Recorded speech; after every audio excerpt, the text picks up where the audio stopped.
Apabila kita berzikir nih, merasakan satu getaran. Jangan merasa senang dulu. Getaran itu namanya hijab cahaya. Bisa nangis? Waktu talqin kemarin banyak yang nangis ya. Jangan senang dulu. Nanti dalam tangis itu ada syaitan yang dulu bertahun-tahun bisa nangis. Dia sudah tahu pengalaman kita di dalam kolbu. Makanya zikir tadi ada zikir lisan, ada zikir kolbu, ada zikir nafas.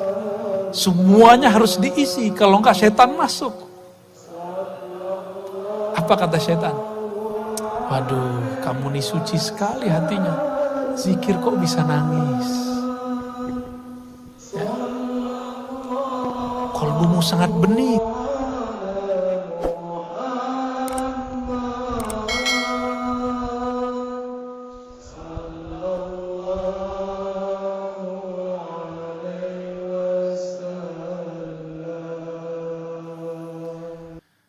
Amma ba'du, Allahumma akhrijna min zulumatil wahmi wal jahli ila al-ma'rifati wal ilmi, amin ya rabbal alamin.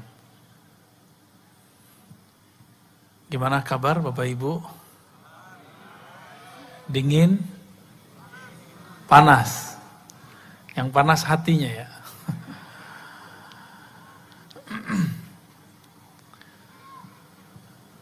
Alhamdulillah, ini purnama di atas. Semoga hati kita juga terang seperti terangnya purnama. Amin. Walaupun terangnya purnama bukan karena dia terang sendiri, tapi ada pelita yang meneranginya. Tapi jika ada yang menghalanginya, apakah rembulan masih terang sedia kala? Tentu tidak. Itulah yang disebut hijab. Maka insya Allah malam ini tema kita pulang kepada Allah. Kita akan mengambil tema hijab-hijab yang menghalangi kita pulang. Insya Allah. Mari sama-sama kita istighfar ya. Coba duduk yang tenang, yang santai, rileks, ikutin ya. Apapun posisinya, cari yang nyaman saja.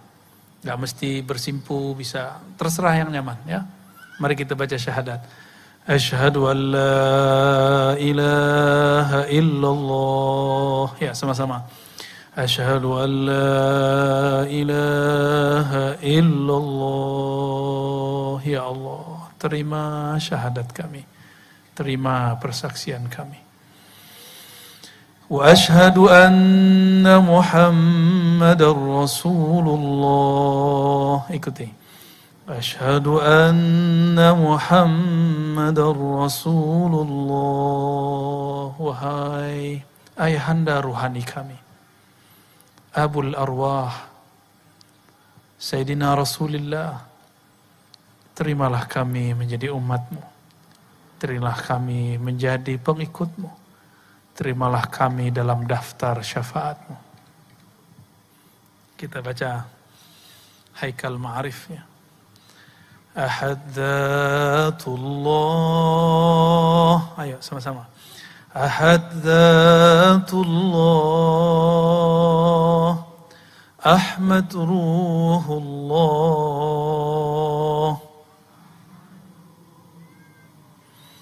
Muhammad Habibullah.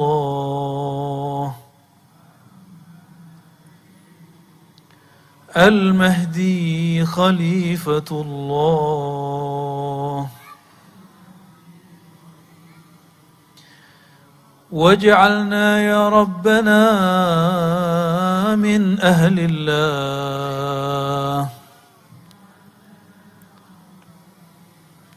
Jadikan kami ya Allah min ahlillah, bagian dari ahlullah. Al-Fatihah. A'udzu billahi minasyaitonir rajim. Bismillahirrahmanirrahim. Iyyaka na'budu wa iyyaka nasta'in. Shiratal ladzina an'amta 'alaihim ghairil maghdubi 'alaihim waladdallin. Istaghfiru rabbakum innahu kana ghaffara. Astaghfirullah. Ya, sama-sama. Astaghfirullah. Ya Allah, ampuni dosa pandangan mata kami. Astaghfirullah. Ya Allah, ampuni pandangan kami yang salah memandang. Memandang kepada yang haram. Bahkan memandang tidak dengan memandang ada af'al perbuatanmu. Memandang kosong kepada segala sesuatu. Astaghfirullah. Ya Allah, ampuni dosa pendengaran telinga kami. Dosa lisan kami. Dosa tangan dan kaki kami. Dosa perut dan kemaluan kami. Dosa dari ujung rambut sampai ujung kaki. Ya, sekali lagi. Astaghfirullah. Itikadkan nama Allah membersihkan kita dari ujung kepala sampai ujung kaki. Biar tambah mantap, dibayangkan seperti itu. Astaghfirullah. Astaghfirullah. Masuk ke dalam kalbu. Buang, akui kepada Allah. Di dalam kalbu ada dosa sombong. Dosa lalai mengingatnya. Dosa iri dengki kepada makhluknya. Coba istighfarkan kalbunya. Astaghfirullah. Ya Allah, ampuni dosa kalbu kami. Dosa hati kami. Dosa iri dengki kami. Dosa sombong kami. Dosa yang kami sadari. Dosa yang kami tidak sadari. Dosa orang tua kami. Dosa ayah ibu kami. Dosa guru-guru kami. Dosa para pemimpin kami, ulama kami, guru-guru kami, keluarga kami, semua yang hadir malam ini. Ampunkan kami semua ya Allah. Ighfir lana wa lahum ya Ghaffar ya Ghafur. Al-Fatihah. A'udzubillahi Bismillahirrahmanirrahim.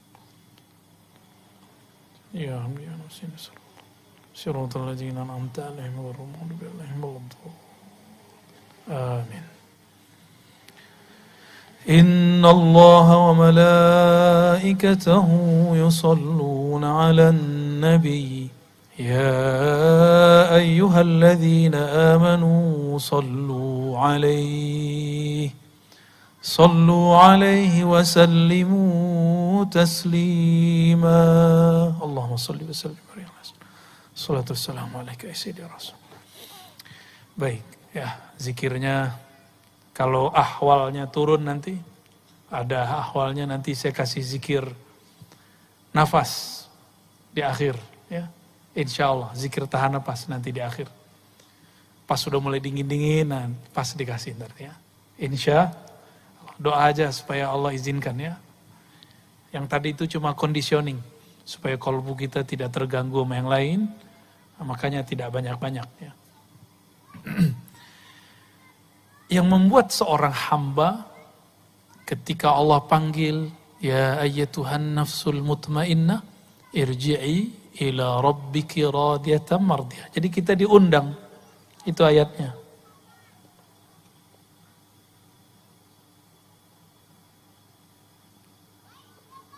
Ini belum aktif ya. Oke, sip. Ada ayatnya begini, Irji'i. Ini anggap saja bahasa Arabnya benar ya. Irji'i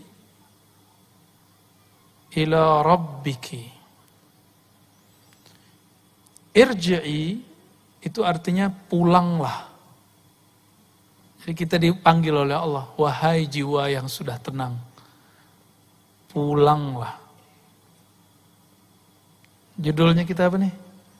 Jalan menuju pulang. Jadi udah pas judulnya nih Paman ini. Dapat inspirasi dari mana nih? Dari ayat ini. Ini satu-satunya ayat yang menyuruh kita pulang. Kemana pulangnya? Ila rabbik. Ya.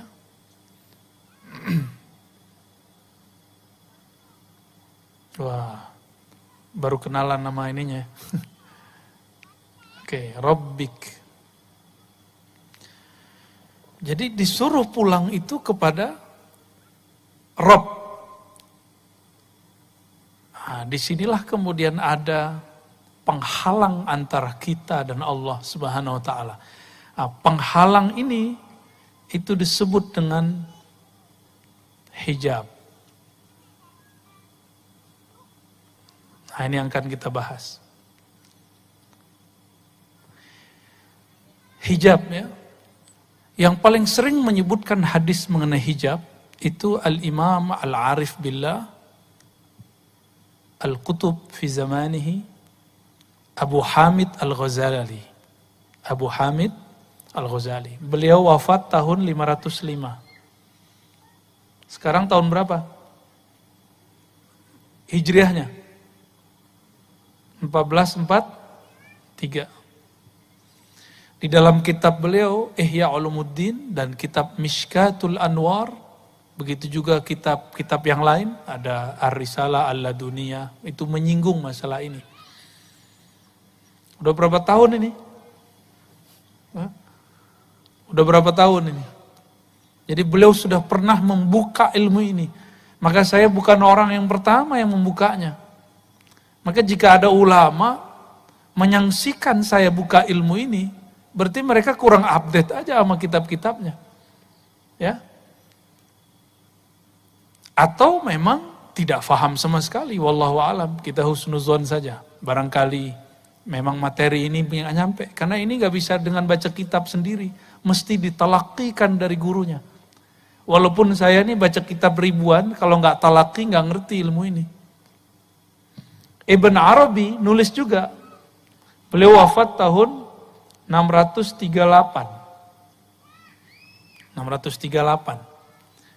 Judul kitabnya bahasa Arabnya ini Al-Hujub, hijab. Emang ada hijab? Saya lihat ada nggak di situ maksiat? Nggak ada.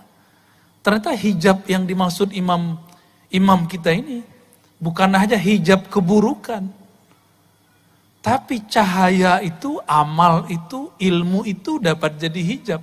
Dan ini tidak semuanya negatif. Ya. Maka hijab dibagi dua. Ya. Yang pertama hijab cahaya. Yang kedua hijab kegelapan. Ini kalau menuju Allah, nah yang paling berat itu justru hijab cahaya. Kalau hijab kegelapan orang udah tahu maksiat, kejahilan, ini sini nih. Orang udah tahu semua. Dan apa yang sangat menarik di sini, di dalam riwayat itu, riwayat ini secara ilmu riwayat, ilmu hadis tidak dianggap sahih oleh kebanyakan ulama. Tapi Imam Al-Iraqi memperkenankannya. Imam Mula Al-Qari, imam-imam yang lain mengatakan maknanya sahih. Ya, dan itu ditemukan dalam kitab Al-Asma wa Sifat Abu Mansur At-Tamimi. Ya, Abu Mansur At-Tamimi dia mengatakan lillahi sab'ina alfa hijabit. Kira-kira begitu kalau disampaikan. Allah memiliki 70.000 hijab. Jadi hijab ini berapa nih? Hijab cahaya 70.000.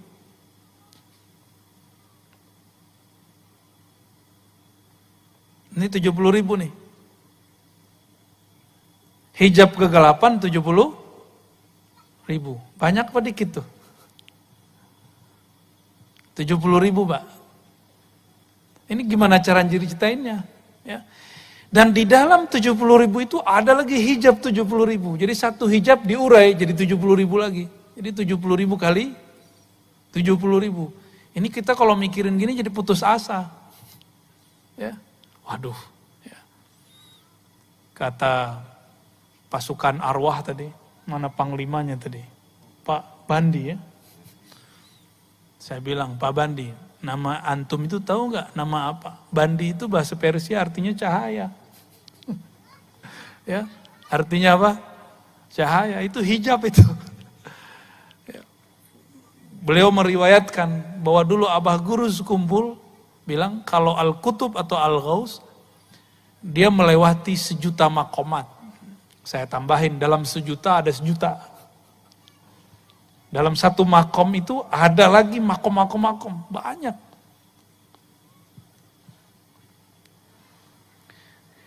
Hijab itu nikmat, tapi juga ujian.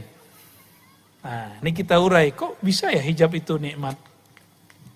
Kita ambil dulu nih hijab cahaya sebelah sini. Itu hijab. Hijab gelap. Islamnya cahaya. Apalagi nih, pernah nyantri, berarti punya ilmu. Ilmu itu hijab. Hijab cahaya. Kapan dia menjadi hijab kegelapan? Kalau saya merasa berilmu. Nah, ini yang terjadi banyak pada ulama. Makanya ulama itu jika mereka sedang tergelincir, efeknya dahsyat. Karena kalau ulama tergelincir, dia bawa dalil. Dia akan menggunakan dalil untuk membenarkan kekeliruannya. Itu hijabnya sudah tambah lapis-lapis. Di dalam itu ada 70.000 kegelapan, kira-kira begitu. Jika dia tidak ada mursyid, murabbi, wali yang menyelamatkan dia nggak akan selamat. Inilah yang dialami oleh Imam Abu Hamid Al-Ghazali. Hijab ilmu. Orang di zaman itu nggak ada yang lebih alim dari beliau lah. Apa yang beliau pelajari, yang beliau katakan, yang menjelaskan itu jadi ilmu yang mustaqil, yang sangat pakar beliaunya. Tapi di situ Imam Ghazali merasa kesepian. Ngomongin Allah tapi tidak merasakan Allah. Ya. Bicarain Nabi Muhammad, tapi kok nggak bisa nangis. Nggak bisa rindu. Istighfar, menjelaskan makna istighfar dahsyat, tapi membuat kolbu kita tersentuh dengan istighfar dia nggak bisa. Maka Imam Al-Ghazali kemudian mengalami kesepian yang luar biasa sehingga dia tidak bisa berbicara hampir sebulan. Dalam satu riwayat dikatakan bahwa 15 hari. Itu Imam Ghazali. Karena hijab tadi dia menyadari kok ada hijab dalam diriku. Nah, Imam Ghazali nggak selamat sampai ketemu seorang imam namanya Abu Ali Al-Farmadi atau Farmadi. Di Indonesia ada orang namanya Permadi ya. Tapi dia ini ya, bukan ahli tarekat. Sepertinya ahli kebatinan.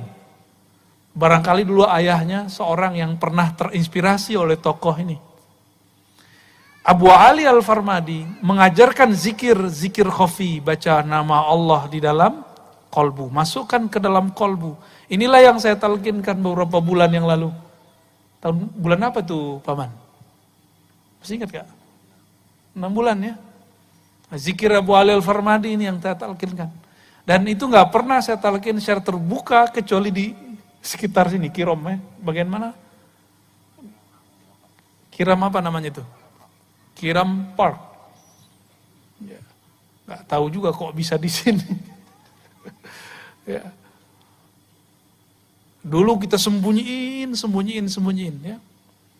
Saya menyembunyikan ijazah, izin dari guru saya itu udah lama sekali. Ya. Ya lumayan lama lah kita bersembunyi dengan penampilan ngajar hadis gitu, ngajar akidah, debat sama Wahabi gitu. Ya, padahal tuh enggak saya banget itu ya. Udah enggak seneng. Makanya sekarang sudahlah kita yang ini aja lah yang kita dalami. Ya. Abu Ali Al-Farmadi mengajarkan zikir Allah di kolbunya Imam Al-Ghazali. Atas dasar itulah Imam Ghazali kemudian nulis di kitab Ihya, di kitab Kimia Sa'adah, di banyak kitab bahwa menyebut nama Allah itu salah satu yang bisa membuka hijab. Tapi ingat, ketika dibuka hijabnya, nama Allah sendiri itu ada hijabnya. Gitu. Per huruf itu ada hijabnya, bayangkan. Nah ini ilmunya Abah Guru dulu nih, satu huruf itu diurai oleh beliau. Satu huruf itu ada hijabnya Pak. Alif itu ada hijabnya. Makanya aneh jika ada seorang ilmuwan atau kiai mengatakan huruf itu tidak ada makna sampai dia terangkai. Berarti dia nggak mengerti hakikatul huruf. Alif lam mim itu ada maknanya, maka jadi satu ayat. Alif lam ra ya. Apa lagi? Alif lam apa lagi? Alif lam mim sad, ada ha mim kaf ha ya ain sad. Itu ada maknanya semua.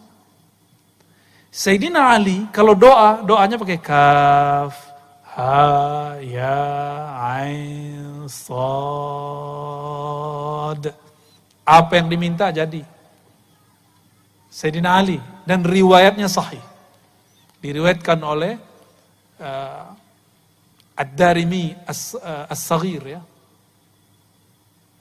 Ad-Darimi yang akidahnya agak kurang oke, tapi dia meriwayatkan ini kaf ha ya ain sad. Itu kaf itu ada maknanya sudah.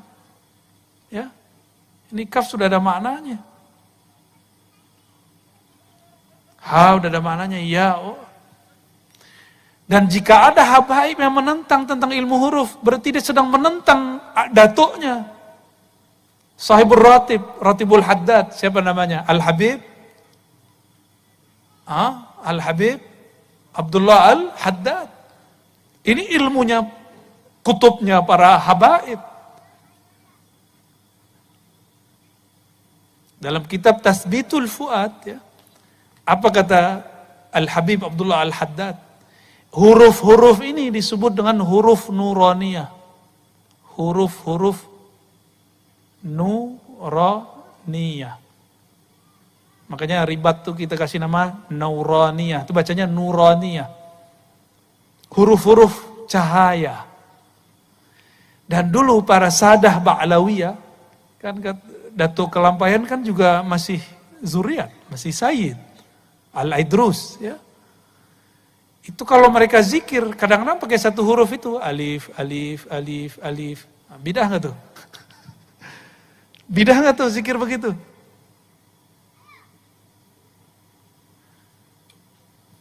Coba sebelum sampai ke sana. Zikir paling afdal apa? Hadisnya gimana? Afdalu zikri la ilaha. Zikir yang paling tinggi la ilaha illallah. Ya. La ilaha illallah. Nih, ini zikir paling afdal, benar. Coba, huruf di situ ada berapa? Coba dihitung. La, 1, 1, 2, 3, 4, 5, 6, 7, 8, 9, 10, 11, 12. Benar. Ini dalam satu mazhab. Enggak dihitung tasdidnya. Tanpa ada huruf alif, jadi enggak la ilaha illallah? Jadi enggak? Enggak jadi, coba buang satu huruf. Kita buang nih. Ya. Satu huruf la aja. Ini kita buang. Jadi enggak? Enggak jadi dia. Kita hapus ini, ya. Bacanya apa? A-ilah illallah. Jadi pertanyaan jadinya. Apakah ada Tuhan selain Allah? Atau alifnya kita panjangin. Lamnya kita panjangin, alifnya kita hapus. Jadi begini. La. Maka baca la ilaha illallah di saat kita masih sadar mesti sesuai dengan makharijul hurufnya.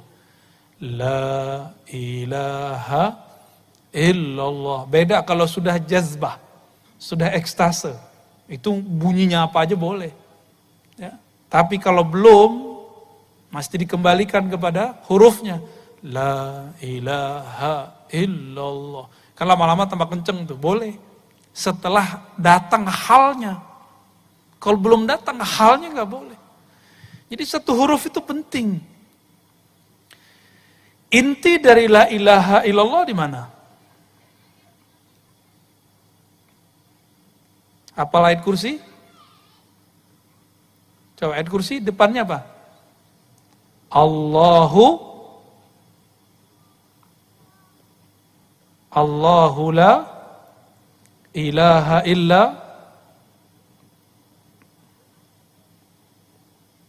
Nah, coba lihat. Ngantuk gak? Kalau ngantuk kita bubar deh. Coba lihat. Allahu la ilaha illahu. Kalau yang biasa kita zikirkan apa? La ilaha illallah. Kita biasa zikir begitu. Dalam bahasa Arab, lafaz yang ini, ya, lafaz illallah, ini disebut isbat. Apa arti isbat? Gak ada namanya isbat kan? Aman. Isbat itu artinya menancapkan, menetapkan dalam kolbu. Kalau bagi orang belajar talqin, dihentakkan di dalam kolbu, itu diisbatkan. Maka kita kalau waktu talqin masih ingat gak? La ilaha. Nah, ini rahasia. Jadi Allah itu memilihkan ilah. Coba baca il. Menghentak ke bawah gak? Illallah. Jadi ketika il itu kita sudah menghunjam ke dalam dada ini. Illallah. Itu namanya isbat. Ya. Isbat. Ya. Itu namanya. Isbat itu ditetapkan, ditancapkan dalam kolbu. Biji apa yang ditancapkan? Cinta kepada Allah Subhanahu wa ta'ala. Kalau sering-sering, banyak-banyak, kolbu kita luas, tenang aja. Kolbu itu ranahnya, tanahnya, ruangnya lebih luas daripada Kirom. Lebih luas ini mah nggak ada apa-apanya ini. Lebih luas dari langit dan bumi. Maka dalam hadis qudsi yang maknanya disepakati oleh ahlullah, para wali-wali Allah, ma wasi'ani ardi wala samai. Tidaklah dapat menerima pandanganku, tajalliku, ya, langit dan bumi. Innama wasi'ani qalbi abdil mu'min. Yang mampu menerima cuma kolbu hambaku yang percaya, yang mengisbatkan. Jadi iman itu isbat di kolbu. Jadi syarat orang talqinnya sukses, dia harus percaya dulu sama gurunya, bahwa gurunya bersambung kepada Rasulullah Sallallahu Alaihi Wasallam. Kalau nggak masuk kalimah ke dalam kolbunya. Nah ini isbat namanya. Suatu kali Imam Abu Bakar Asy-Syibli, murid daripada Al-Junaid, kawan daripada Al-Hallaj. Tapi sebenarnya Syibli ini juga belajar kepada Al-Hallaj. Kata Imam Asy-Syibli, dia udah lagi sekarat. Jika aku mati, jangan talqinkan kepadaku kecuali nama Allah, Allah, Allah. Bertanyalah murid-muridnya, ashabnya, sahib-sahibnya, kawan-kawannya. Wahai Tuan Guru, bukankah Nabi katakan laqinu mautakum la ilaha illallah. Ajarkan orang yang sakarat, orang yang mati atau yang telah mati, la ilaha illallah. Kok engkau menyuruh Allah, Allah? Kata beliau, la ilaha illallah itu mainan saya. Ya. Saya sudah bersama dia. Ana ma'ahu, saya sudah bersamanya. Udah jangan diganggu, cukup Allah, Allah. Ya. Maka dia cuma zikir Allah, Allah. Jadi inti dari la ilaha illallah apa? Lafaz Allah. Namun baca Allah itu kalau tidak ditalkinkan, tidak ada tekniknya, nggak ada rasa juga. Nggak ada rasa juga, karena hurufnya itu ada rahasia, ada cahaya di situ.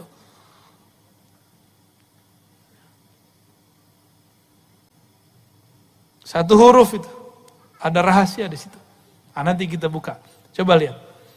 Allah di ayat kursi dan ayat kedua Ali Imran, Allahnya taruh depan. Allahu la ilaha illahu. Sekarangnya nama Allah diganti dengan huwa. Ya, ini kita benerin dikit deh. Hu. Hu itu, huwau dalam bahasa Arab itu cuma zaidah. Asalnya cuma begini. Atau begini aja. Silakan cari kalau yang pakar bahasa Arab silakan dicek. Apa fungsi waw di situ. Jadi asalnya cuma hu. Nah, hu itu kembali kepada lafaz Allah. Jadi dia balik lagi sini.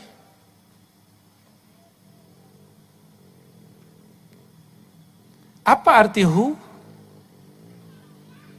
Apa mana hu? Kalau terjemahan biasa apa? Bahasa Inggris he. Cocok logi gitu. Hu, he. Cocok apa cocok logi? Tahu deh, jawab sendiri deh ya. Hu, he. Huwa. Ya. Tapi dari dulu kita bacanya hu. Salah satu wiridan kami yang kami dapat dari kecil itu 3 ayat terakhir surah Al-Hasyr. Huwallahu alladzi la ilaha illahu. Benar? Suka gak baca itu? Itu orang kalau baca itu pagi dan sore, 70.000 malaikat membersamai dia. Malaikat apa? Malaikat khadamnya hu. Tuh gak tanggung-tanggung lah. Khadamnya hu. Itu malaikat ulwiyin, malaikat tinggi. Bukan malaikat sufliyin. Bukan malaikat bumi, malaikat langit langsung. Bahkan di atasnya langit langsung kena hu. Lalu apa gerangan yang ada pada lafaz hu? Yang merupakan inti dari kalimat Allah. Ya. Jadi orang baca nama Allah, baca hu itu sama. Allahu, maka ada zikir hu Allah, ada Allahu, benar gak? Ya. Udah ada yang jelasin ini gak sebelumnya, Paman? Belum ya? Tapi saya rasa Abah Guru dulu sudah sering jelasin ini. Ya, kita mengulang lagi apa yang mungkin terpendam, yang sudah lama, karena beliau sudah lama secara jasadi meninggalkan kita. Tapi insya Allah secara spirit, secara rohani beliau tidak akan meninggalkan. Wali-wali itu, jika dia wafat, dia lebih cepat memberikan madat kepada muridnya dengan izin Allah daripada dia lagi hidup. Lagi hidup dia punya anak, istri, punya kerjaan, punya bala, punya urusan, punya wirid yang harus dia kerjain. Tapi kalau dia sudah wafat, itu al-madat yang Allah berikan kepada mereka, dijamin dengan lafaz ahya'un inda rabbihim. Mereka hidup di sisi Allah subhanahu wa ta'ala. Ya. Ini hubungannya. Jadi hu itu adalah inti daripada lafaz Allah. Jadi kalau diringkas, la ilaha illallah, intinya ada pada lafaz Allah. Lafaz Allah intinya ada pada lafaz hu. Atas dasar itulah kenapa zikir la ilaha illallah zikir paling afdal. Karena ada satu huruf ini, hu itu. Coba ambil nafas. Buang. Itu bunyi enggak? Kalau pakai hidung. Buang. Kalau dibunyiin dikasih huruf itu bunyinya apa? Kalau dikasih huruf apa?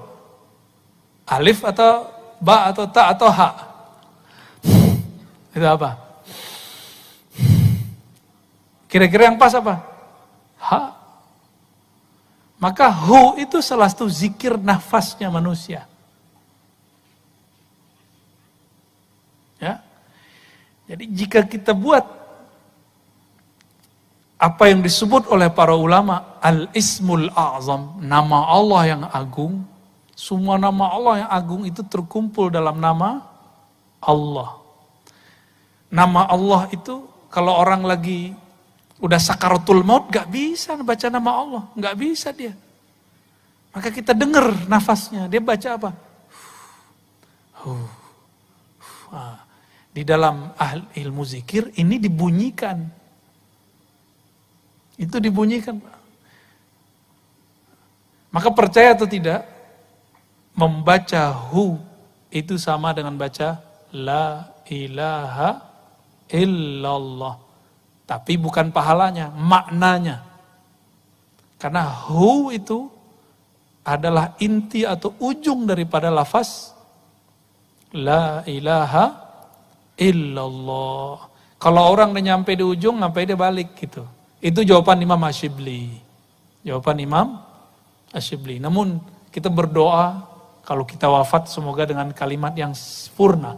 La ilaha illallah. Habis itu mau pakai Allahu bebas ya. Yang penting ada syariatnya dulu.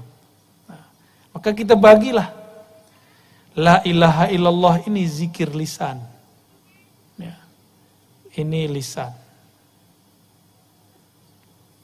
Allah itu kolbu. Hu itu zikir apa? Mau dikasih nama? Ini zikir nafas. Zikir nafas. Coba baca la ilaha illallah kalau masuk WC makruh enggak? Makruh, bener. Kalau lagi sholat, kita baca apa masuknya? Allahu Akbar. Kenapa pakai Allah Akbar? Padahal afdhalu dzikri la ilaha illallah. Maka ini untungnya kalau orang tahu nafasnya. Maka dia bisa berzikir dengan nafasnya. Ya, jadi kita ini bisa berzikir tanpa menyebut. Itulah zikir hu. Ya. Oleh Al-Qutub Asy-Syahir Syekh Muhammad bin Abdul Karim Samman, beliau mengajarkan zikir hu itu dengan tahan napas. Diambil, lidahnya dikunci, lalu kolbunya baca hu, Allah. Gitu. Apakah itu bid'ah? Enggak. Bid'ah dari mana? Kul huwallahu ahad, ada lafaz huwallah enggak? Coba lihat. Kul huwallahu ahad. Katakan hai Muhammad, huwallah ahad. Ini bisa dibagi satu. Ini zikir sendiri, ini sendiri, ahad sendiri. Ya, ini sudah 3 zikir udah. Ini digabung udah jadi 4. Digabung lagi. Huwallahu ahad udah jadi 5. Udah 5 macam zikir sudah. Jadi bagi ahli zikir, ahli rohani, lafaz begini itu emas semua. Dipretelin satu-satu juga bermakna. Saya punya seorang guru, zikirnya hu itu aja. Hu naik, hu turun, hu naik. Saya ketemu seseorang yang dia terkenal di dunia keartisan, ya, yang suka memberikan hiburan bagi kita, saya nggak usah sebut, itu zikirnya huwallah. Tadi udah 5 ya, itu dibalik. Allahu, udah 6. Hu ahad, udah 7. Tuh, banyak zikir tuh bisa. Jadi oleh ahli ilmu zikir, nggak ada di Quran itu yang dibuang. Satu huruf itu bermakna. Satu huruf bermakna. Dan satu huruf itu cahayanya, Masya Allah. Ya. Di antara huruf-huruf itu yang paling tinggi adalah huruf-huruf yang disebut dalam huruf muqatta'ah, alif lam mim, alif lam ra, itu paling tinggi itu. Oleh Al-Habib Abdullah Al-Haddad disebut dengan al-huruf an-nuraniyah, huruf-huruf cahaya. Huruf-huruf cahaya. Dan disebutkan oleh beliau, dulu para sahabat Nabi, kalau mereka dagang, Abdurrahman bin Auf itu seorang kontraktor, juga seorang bisnis. Kalau bawa barang antar negara, dia tulislah semua huruf-huruf muqatta'ah, alif lam mim, alif lam ra, alif lam mim, semua ditulis. Lalu dia berdoa, ya Allah, berkah huruf-huruf cahaya ini, maka jagalah barang-barang kami. Dan itu gak ada barangnya yang terganggu, yang dirusak satupun. Gak ada perompak satupun. Apakah Al-Habib Abdullah Al-Haddad ngaco, halu? Kan enggak. Itu hakiki. Itu hakiki semua. Ya. Nah, kembali ke hijab. Ya. Apabila kita berzikir nih, merasakan satu getaran. Jangan merasa senang dulu. Getaran itu namanya hijab cahaya. Bisa nangis? Waktu talqin kemarin banyak yang nangis ya. Jangan senang dulu. Nanti dalam tangis itu ada syaitan yang dulu bertahun-tahun bisa nangis. Dia sudah tahu pengalaman kita di dalam kolbu. Makanya zikir tadi ada zikir lisan, ada zikir kolbu, ada zikir nafas. Semuanya harus diisi, kalau enggak syaitan masuk. Apa kata syaitan? Waduh, kamu nih suci sekali hatinya. Zikir kok bisa nangis? Ya. Kolbumu sangat bening. Pernah ngerasa gitu enggak? Terus pura-pura ngambil ini, gini, nah, biar kedengaran sama orang, biar kedengaran sama orang samping. Wah, samping saya orangnya nangis nih, hatinya tersentuh nih. Hati-hati, itu cahaya, tapi dalam cahaya itu ada hijab. Apa yang terasa saat itu? Merasa diri suci, itu namanya ujub. Maka Imam Ibnu Mubarak, saya pernah membahas ini di luar, mengatakan ada satu riwayat kata beliau, nangis itu ada 9 macam. Ada 9 macam tangisan.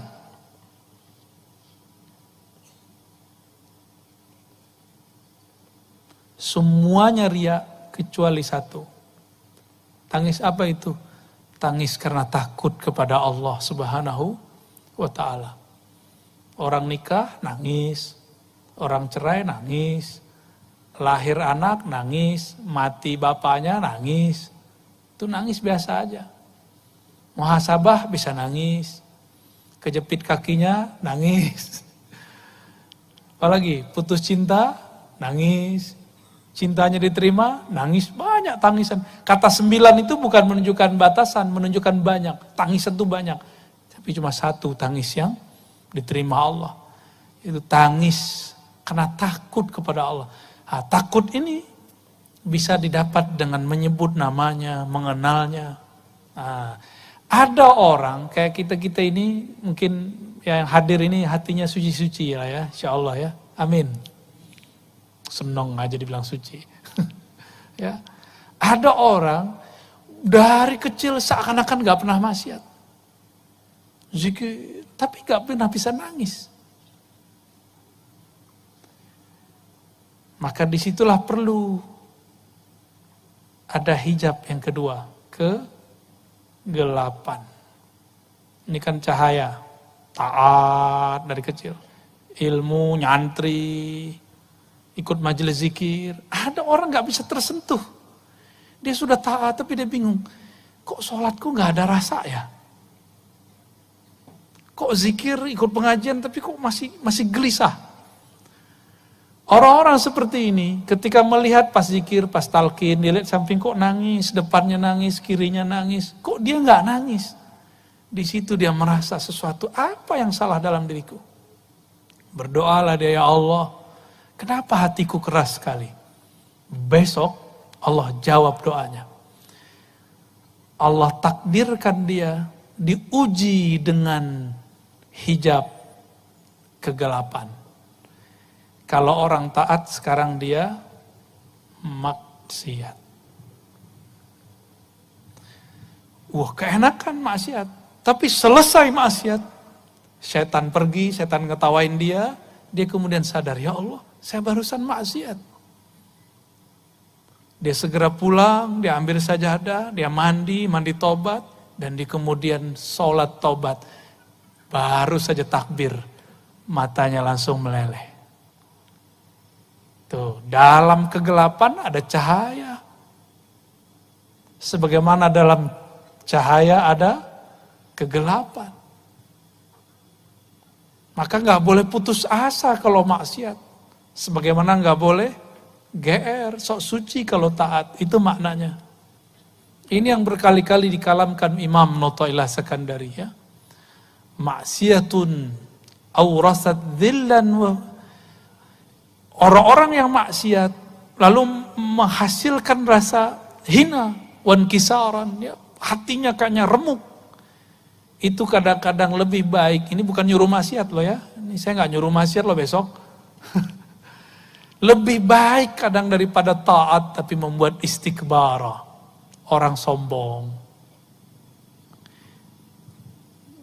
Jadi terbayang tadi kalimat begini, hijab.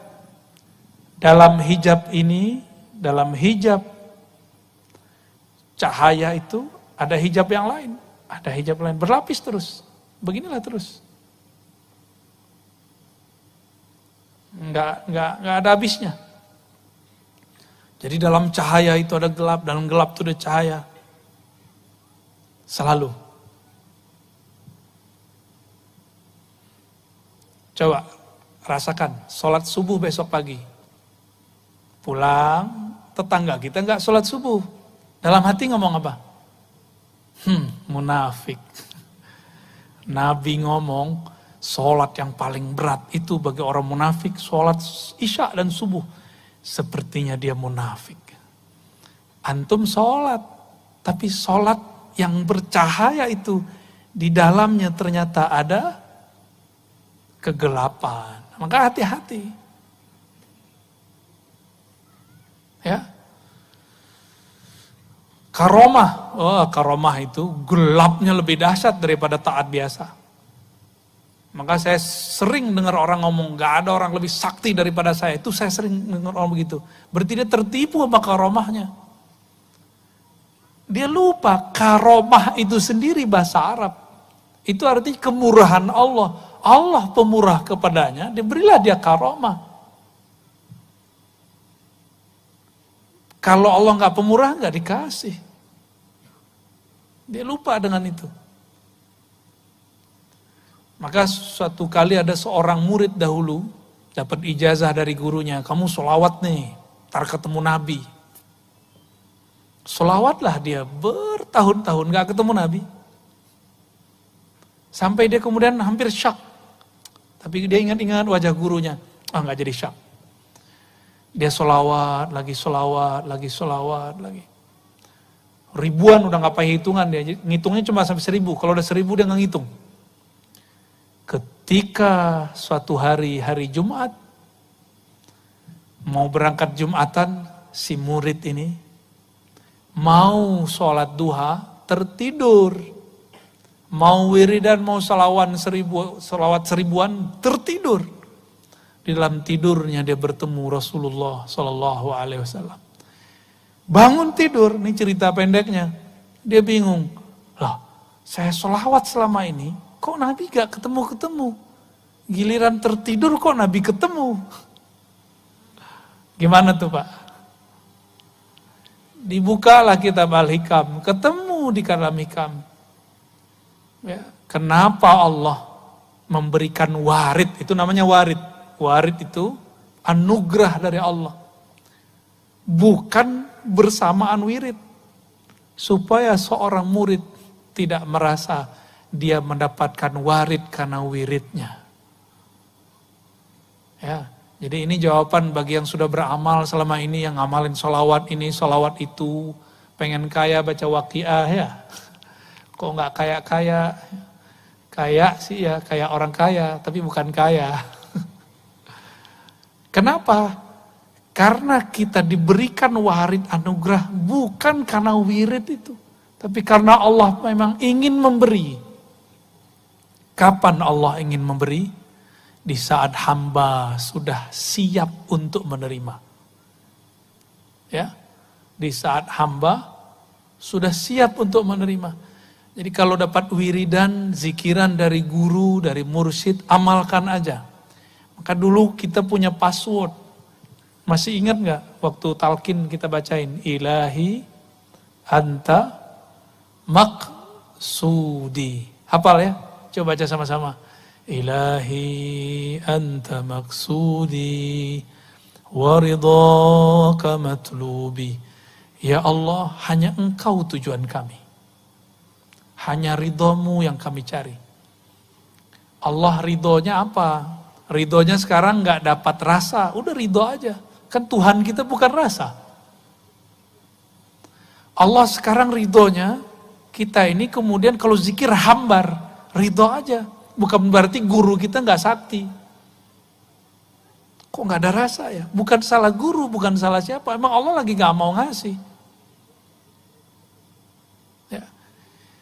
Kita datang nih, misalnya nih ada yang datang bawa proposal ke Paman Birin. Udah 30 hari nggak dikasih-kasih. Itu berani nggak bentang Paman Birin?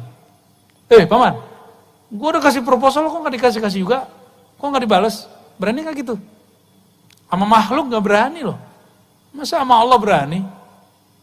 Dan berapa banyak orang ngomong sekarang, saya sudah doa sekian kali, kok Allah nggak kasih? Itu hijab. Jadi doa itu sendiri bisa jadi hijab. Di saat doa jadi hijab, apa kata Nabi SAW? Ya. Man syaghalahu, hadis qudsi, man syaghalahu dzikri am mas'alati. Siapa yang sibuk dengan mengingatku, berzikir kepadaku. An mas'alati, sehingga dia tidak sempat bermohon, meminta kepadaku. A'taituhu ma u'tiya bihis sa'ilin. Ma u'ti bihis sa'ilin. Aku akan berikan kepadanya apa yang diminta oleh orang-orang yang meminta. Yang meminta belum tentu dikasih. Karena dia bentak-bentak Allah. Ya. Ada lagi yang ngomong, saya sudah sholat, saya sudah zikir, tapi kok gak dapat kerjaan juga. Loh apa urusannya? Ya. Dia sholat, zikir di atas sajadah. Kalau mau cari kerja, dia jalan di muka bumi Allah. Itu dua hal yang berbeda. Jangan disama-samain, apalagi yang lagi cari jodoh.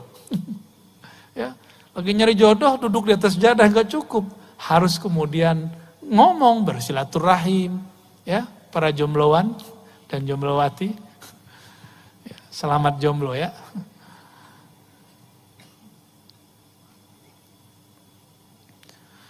Nah, hijab ini kita ambil satu tadi ya. Kita ambil nih hijab. Ini hijab zikir. Ini teman-teman, hijab yang sangat tebal sekali itu hijab zikir.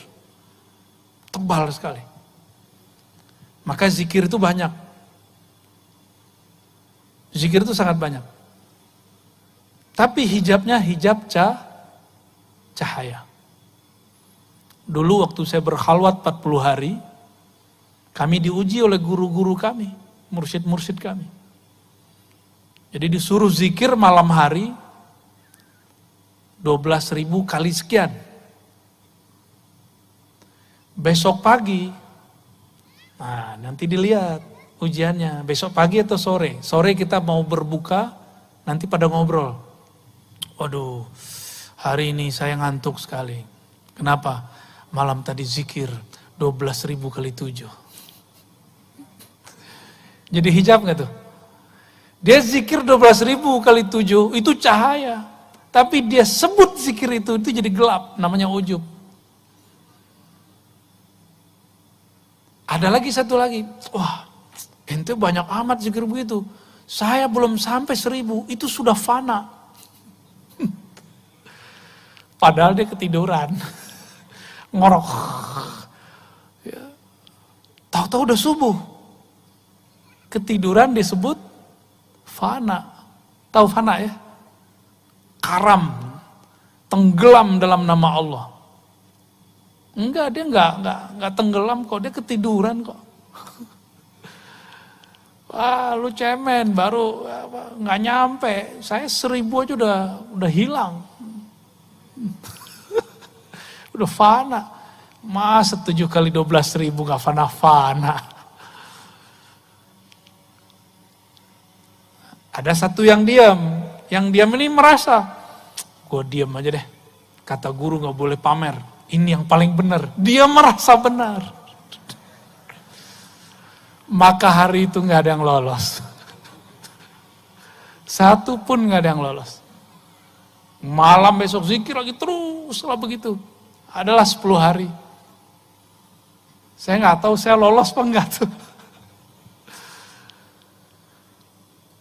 Kenapa bisa begitu? Ternyata iblis yang dulu namanya Azazil itu ahli zikir. Dan saya udah sering membahas itu.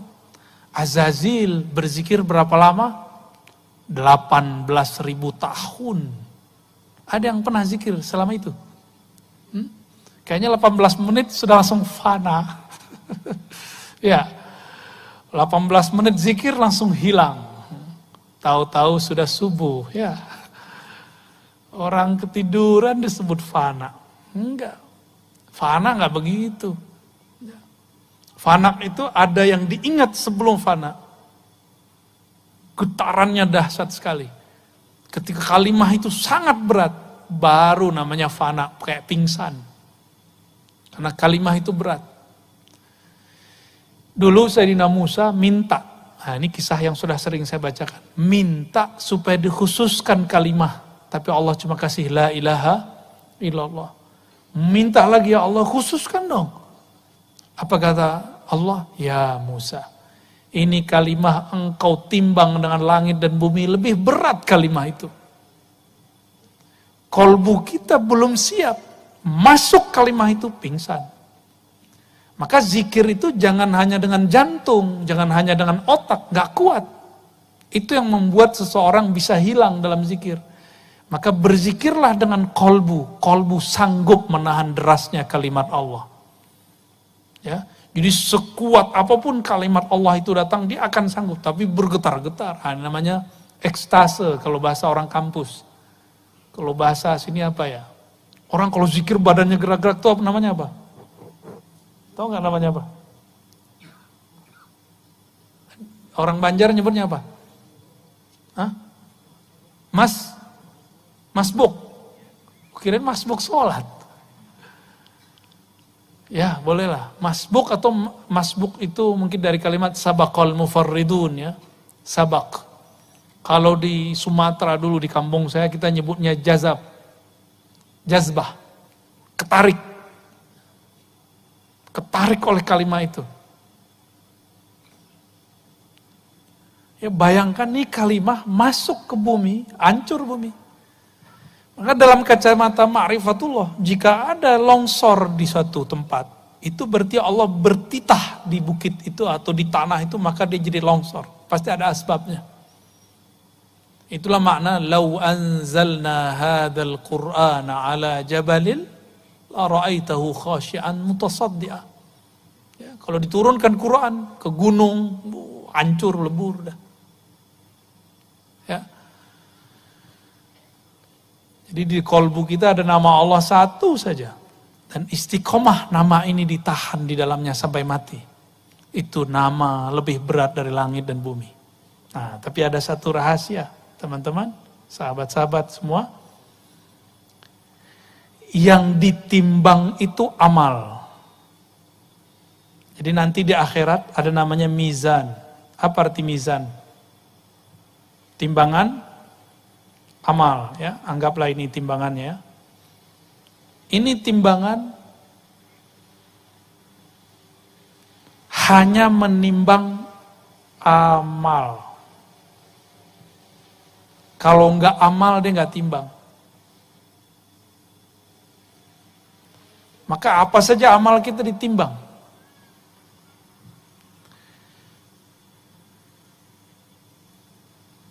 Yang gak sanggup ditimbang oleh mizan ada.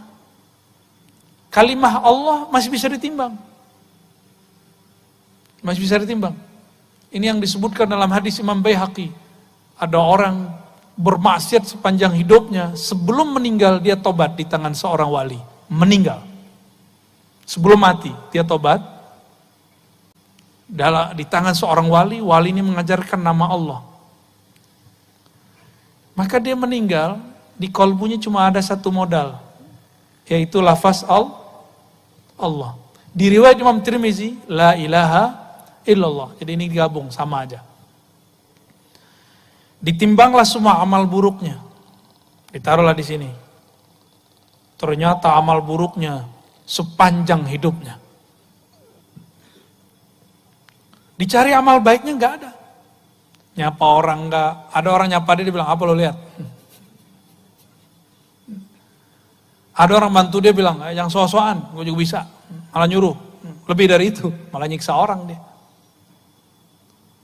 Nggak pernah baik ke pasangannya, nggak pernah baik ke anaknya, nggak pernah baik ke tetangganya. Semua orang dia sakiti.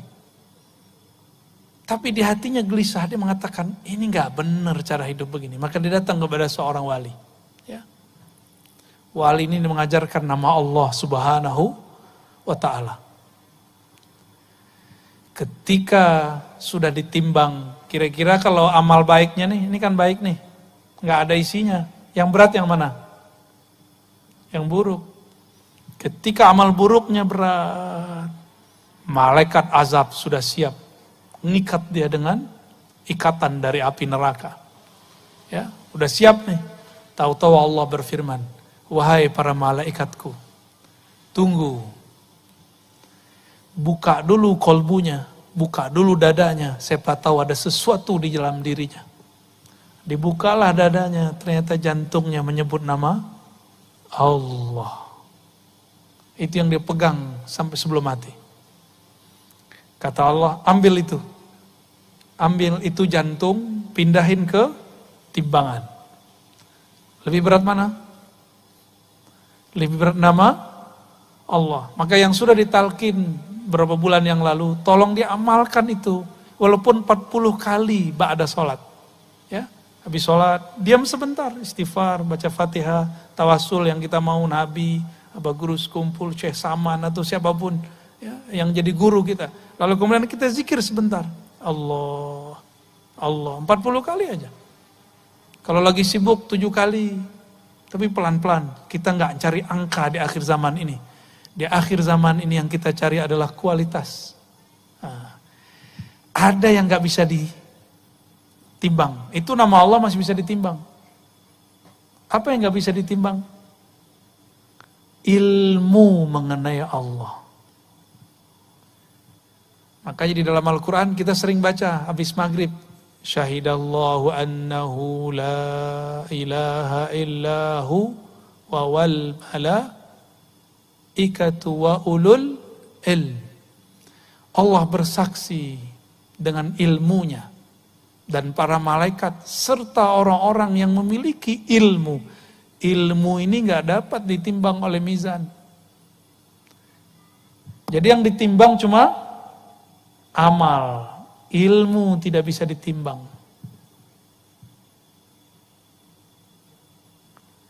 Oleh karena itu, surat Muhammad ayat 19, fa'lam annahu la ilaha illallah. Maka ilmuilah olehmu sebelum mengatakan la ilaha illallah. La ilaha illallah masih bisa ditimbang, tapi ilmunya gak bisa ditimbang.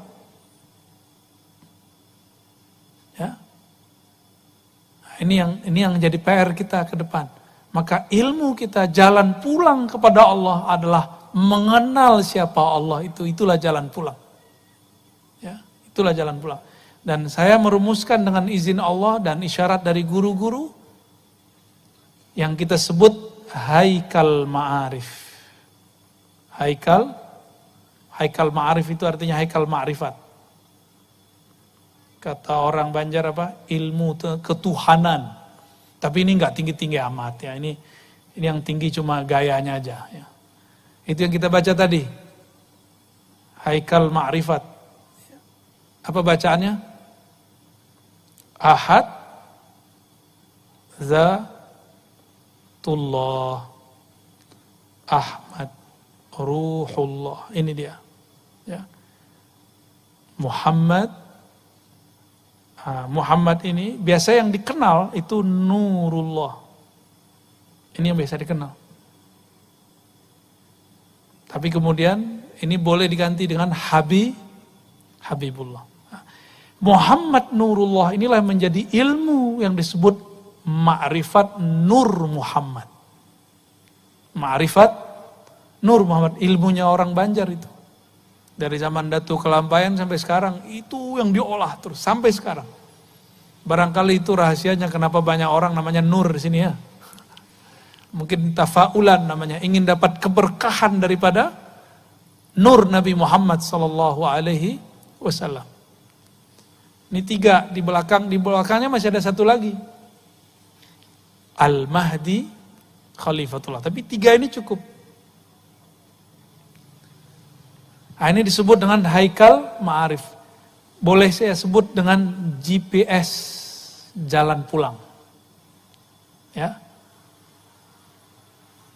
GPS. Begitu tulisannya. Peta, map jalan pulang ini. Ahadatullah, Ahmad Ruhullah. Karena Al-Mahdinya belum muncul, nggak wajib dibaca.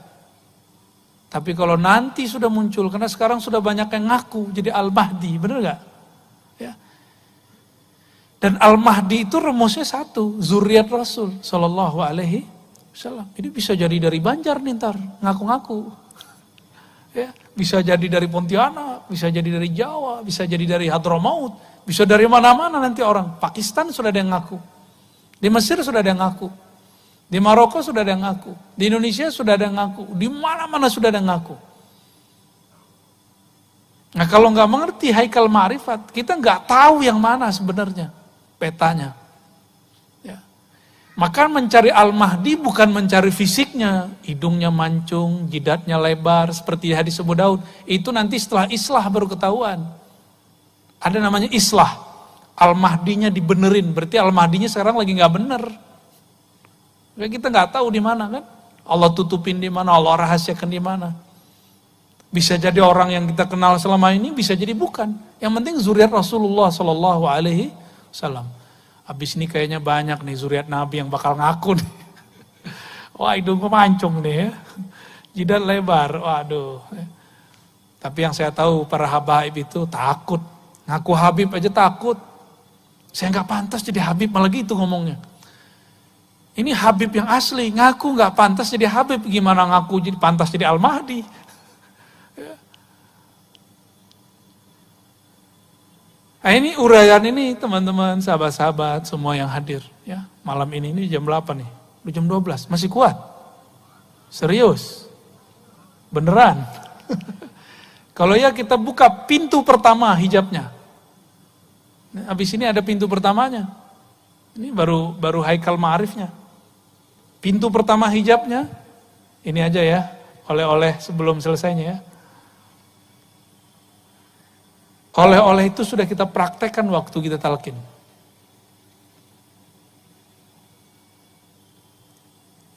Jadi hijab apa saja.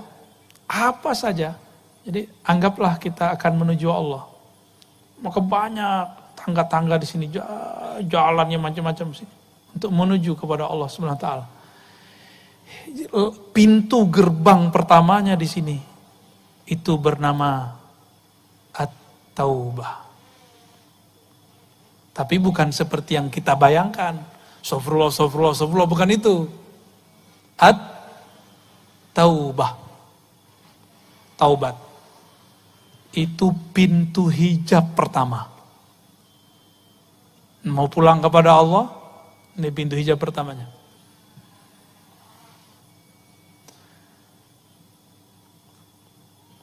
Taubat. Apa arti taubat? Selama ini kan orang bilang, kalau sudah tobat nggak boleh maksiat. Maksiat itu nggak boleh sebelum dan sesudah tobat. Salah itu kalau tadi itu. Kata kawan kita gimana? Kalau sudah tobat nggak boleh maksiat, berarti sebelum tobat boleh dong. Itu tipuan setan. Itu yang ngomong setan yang dipinjam lisan ustadz. Ustadznya nggak nyadar, dia lagi dipinjam. Karena syaitan itu mengalir di seluruh tubuh kita. Di pembuluh darah, di lidah ini ada syaitan. Maka sebelum kita kajian, kita wajib berlindung kepada Allah, bertawasul kepada Rasulullah. Ini menurut saya loh ya. Maka kita diam dulu sebelum taklim, supaya nggak darah kita ini nggak diganggu oleh syaitan. Ya. Apa kata syaitan tadi? Lewat dai yang kesurupan setan? Nih maaf nih kalau ada yang kesurupan setan ya. Itu kesurupan begini lebih bahaya daripada kesurupan ngamuk-ngamuk. Karena kesurupan begini kita bacain ayat, dikeluarin dalil sama dia. Kalau yang kesurupan, tinggal diginin dikit selesai. Ya, bentar, paling lama 1 menit, 2 menit beres. Tapi kalau begini, bertahun-tahun dia bisa nggak beres. Apa kata dia? Kalau sudah tobat nggak boleh maksiat, keliru begitu. Maksiat itu nggak boleh sebelum tobat, saat tobat, dan setelah tobat nggak boleh. Paham ya?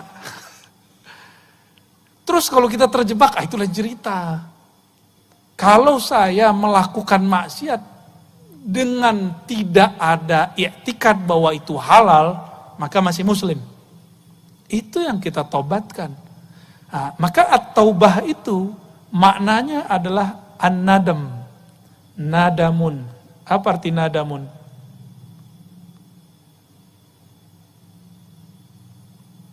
Menyesal. Jadi menyesali sebelum nyawa berpisah dengan badan. Itu yang disebut nadam. Maka aslut taubah an-nadamu.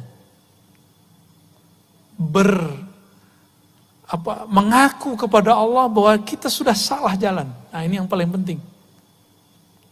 Nadam itu menyesal. Besok terjadi lagi, itu urusan besok. Kan kita nggak tahu masa depan kita.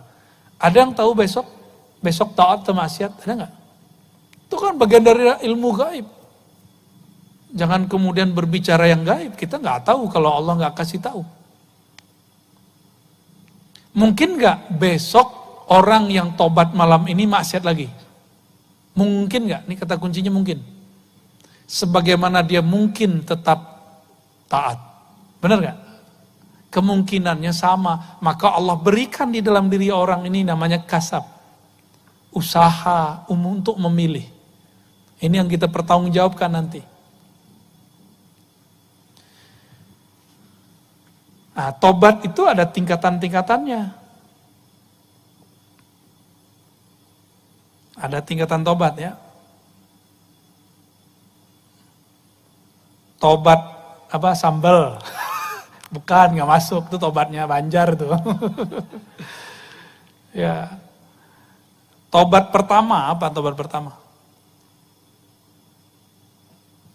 Kita kalau bagian tobat, pasti dari dosa yang zahir, benar ya? Dari mabuk, zina, korupsi, mata jelalatan, ya enggak? Cuma gitu doang. Emang gitu doang? Terus Nabi kenapa masih tobat? 100 kali, 70 kali. Apa Nabi jelalatan matanya? Apa Nabi korupsi? Kan enggak. Terus Nabi tobat dari apa? Berarti ada yang ditaubatkan Rasulullah, bukan dosa yang zahir. Nah, maka tobat yang pertama kita boleh sebut taubatul awam atau taubat zahir. Ini awam. Tobatnya dari dosa yang zahir. Orang awam mengira kalau sudah tobat di bab ini sudah selesai, sudah suci. Maka jangan heran banyak orang awam ini sok suci. Banyak orang awam berani bentak kiai. Nanti di akhir zaman, ini sudah mulai-mulai. Orang awam bentak kiai. Antum akan lihat, gak lama lagi. Guru-guru kita, mu'alim kita, kiai kita, habaib kita nanti dibentak oleh mereka. Cuma karena beda politik, beda torikot, beda mazhab, beda faham, nanti dibentak. Bentaknya gak tanggung-tanggung, pakai takbir. Soleh bener kan? Allahu Akbar. Lah, yang ditakbirin kiai ahli wirid. Ya. Yang ditakbirkan seorang kiai yang di kolbunya Allah sudah maha besar. Ya mantul lah nama Allah itu. Imam Asy-Syahrastani mengatakan, kelompok teroris atau khawarij, mereka itu merasa sudah suci zahirnya. Mereka menjaga diri daripada dosa-dosa yang zahir ini. Tapi mereka tidak menjaga dirinya dari dosa yang batin. Maka ada tobatnya khawas. Tobatnya khawas dari dosa yang batin. Batin ini kita sebut bukan kolbu ya, nafsiyah.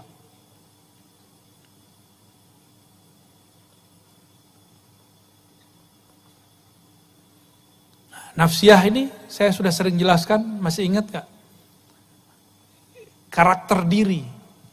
Ada diri yang cenderung kepada kebinatangan ternak, maka sifat nafsiyah yang muncul serakah. Bahasa kitanya tamak, bener? Ya. Itu bahasa kita apa bahasa Arab tuh? Tamak. Tomak, ya. Apalagi syahwat. Nah, itu nafsiyah, bagian-bagian kebinatangan ternak. Siang tadi kita puasa, apa yang kemudian sedang dididik di situ? Itu emosi. Ya. Jadi dosa daripada emosi. Nah, ini yang kemudian lagi coba dibenerin. Hari ini masih emosi nggak? Ada komentar orang di Facebook, di WA, emosi nggak? Wah, masih belum lolos tuh. Ya, nggak, jangan balas. Kata Nabi, jika ada orang mencacimu, syatamahu, au qatalahu, falyakul inni shaim. Ada orang nyerang kamu, ngata-ngatain kamu, tolong katakan, saya sedang shaim. Apa arti shaim? Sedang menahan ini semua. Ini emosi. Nah, ini namanya sifat buas. Emosi, prasangka. Coba, siang tadi, walaupun puasa, pernah berprasangka nggak sama orang di depan kita lagi naik motor, naik mobil? Pernah ada? Tuh, udah rusak puasanya udah. Nggak diangkat, serius, nggak diangkat sama sekali. Kan puasa mau naik nih, tanpa hijab kepada Allah. Puasa itu nggak ada hijabnya. Nah, ketika ini terjadi, ini menjadi hijab. Inilah hijab serakah, syahwat, emosi, prasangka. Nah, ini hijab kegelapan. Ada hijab cahayanya di sini. Nah, hijab cahayanya gimana? Puasa nih. Teman kita di kantor nggak puasa. Kita bilang, ahli neraka kau. Padahal kan kita bisa berbaik sangka. Kamu sakit gula ya? Kan bisa begitu. Atau sakit gila. Ya. Kan bisa begitu kan? Bisa begitu. Jadi bisa dibalik. Kenapa kita nggak membaliknya? Yang paling berat, kalau yang berbuka itu orang yang dianggap wali. Pernah nggak ketemu wali buka puasa siang hari? Saya ketemu Pak. Itu saya sempat ragu sama dia tuh. Ini beneran wali nggak sih? Ya. Tapi ternyata teringat ada satu kalam yang dinukil Imam Sya'rani, dinisbatkan ke Abu Hanifah. Tapi saya yakin ini bukan kalam Abu Hanifah. Kalau ada seorang muslim atau seorang wali, seorang mukmin berkata sesuatu, melakukan sesuatu, harus kita takwil. Maksudnya kita husnuzon kepadanya dengan 70 makna alternatif. Jadi kalau kita ngelihat, ya, misalnya nih, lagi puasa, terus teman kita jalan sama seorang perempuan. Yang menurut kita, mungkin waktu dia nikah kita gak diundang. Selingkuhan baru nih. Kita lagi puasa ya. Itu dulu, sekarang prasangka itu yang paling gawat adanya di dunia sosial, media, sosmed. Ada orang-orang atas nama amar ma'ruf nahi mungkar, lalu membicarakan orang lain dan dia mengatakan, ini bagian dari amar ma'ruf nahi mungkar. Dia nggak sadar, dia sedang mengotori jiwanya dengan nyebut-nyebut kesalahan orang. Belum tentu orang itu salah. Ini mesti diingatkan, umat harus diingatkan. Ada yang begitu nggak? Namanya tahzir, mewarning. Udah jadi panitia kebenaran dia. Ya. Jadi yang dia tahzir berarti sesat. Kalau dia enggak, ya, lupa sama diri sendiri. Ya. Itu terjadi bukan di orang awam, pada ulama. Hati-hati. Di kalangan ulama itu terjadi. Atas nama membela kebenaran, dia kemudian melakukan kebatilan. Dan dianggap kebatilan itu boleh. Dianggap kebatilan yang dia katakan itu, ya, itu sebagai nasihat. Itu cahaya, ingin amar ma'ruf nahi mungkar, cahaya enggak? Tapi di dalamnya ada kebatilan. Kalau enggak belajar ilmu tentang hijab, enggak bisa memahami itu dengan baik. Enggak dibimbing sama guru. Maka bimbingan mursyid itu enggak boleh berhenti.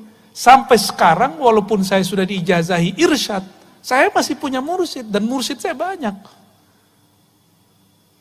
Kita ditegur bagian ini, ditegur bagian, dan itu indah sekali ketika ada yang mengingatkan. Harus dibimbing rohani kita. Ya, jadi jangan berhenti punya mursyid ya. Jangan berhenti sama sekali. Mesti punya pembimbing rohani.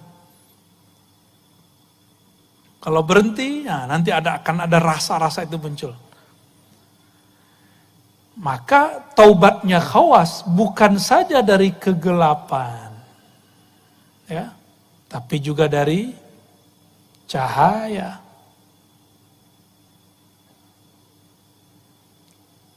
Lalu ada khawasul khawas. Inilah taubatnya Rasulullah. Inilah taubatnya para wali-wali Allah. Khawasul khawas. Taubat dari apa mereka? Di sini udah nggak ada nafsiyah, ya, sudah tidak ada nafsiyah, ya. Ini udah nggak ada nih. Di bagian khawas ini sudah tidak ada kecenderungan kepada nafsu, udah nggak ada. Bukan berarti mereka tidak ada nafsu, enggak. Nafsunya itu sudah tunduk. Di sana cuma ada qalbu ruh. Jadi para khawasul khawas ini qalbu ruh. Dua itu aja, dan sudah nggak ada di situ sisi-sisi kebinatangannya, sudah nggak ada. Tapi dari qalbu ke ruh, wah ini ada fuad, ya.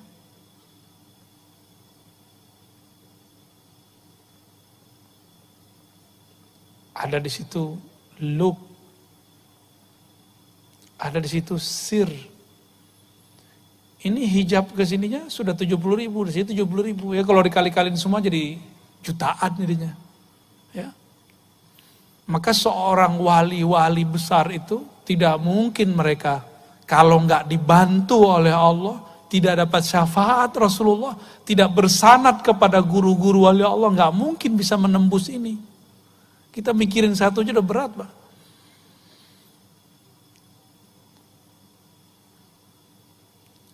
Ulama kita mengatakan la yalidu minal wali illa wali. Maka jika ada seorang wali, kalau dia punya murid, pasti muridnya jadi wali. Pasti jadi wali. Gurunya wali setan, muridnya jadi wali setan. Berarti jangan senang dulu tadi ya. Wali apa dulu nih? Gurunya waliullah, muridnya waliullah. Kalau perkataannya Imam Sya'rani lebih dahsyat. La yalidu minal kalb ilal kalb. Gak lahir dari anjing kecuali anjing, gak lahir dari ayam kecuali ayam, gak lahir dari ular kecuali ular, gak lahir dari seorang wali kecuali wali. Itu kata-kata kasar dari beliau ketika beliau sudah gregetan dengan orang-orang yang sok-sok wali. Kita ini gak pantas lah dengan makomat itu. Kecuali Allah kasih dan Rasulullah beri syafaat. Semoga Allah kasih dan Rasulullah diizinkan beri syafaat untuk kita semua. Ya. Ini aminnya kayaknya amin udah mau selesai nih ya. Iya. Gimana? Udah? Cukup? Gimana Pak?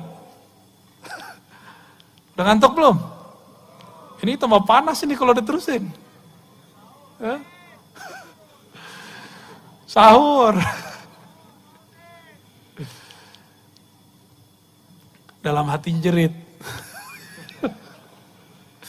Jangan jerit-jerit lah dalam hati ya.